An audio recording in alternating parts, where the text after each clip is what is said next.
Angel in Heaven is the second out of 4 poems that are exceptions to my generalisation rule. Angel in Heaven is basically a eulogy to my maternal grandfather, my mum's dad, Stanley James Tabor.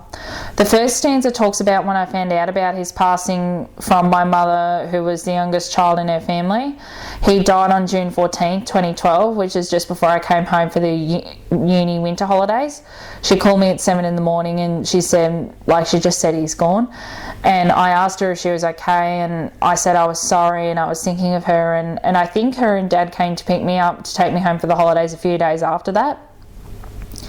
My pulp, as I called him, died because his heart gave out, but it was after having a massive stroke.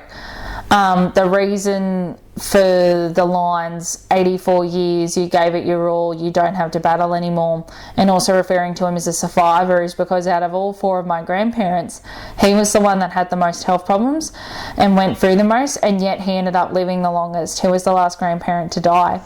He only just survived a quadruple bypass in 2004, and then his wife, my Nana Isabel, died in 2005, so he lived without her after almost 53 years of marriage for 7 years. Then he was diagnosed with bowel cancer at the end of 2011, and then a couple of months before he died, he had a major stroke and he went downhill from there. After being through what he has been through, now he can rest in peace with my Nana, and now he's an angel in heaven. The photo at the end of the video was taken on his 79th birthday on February 16, 2007, when he was still living in the house he and my Nana designed and helped build just after they got married in 1952.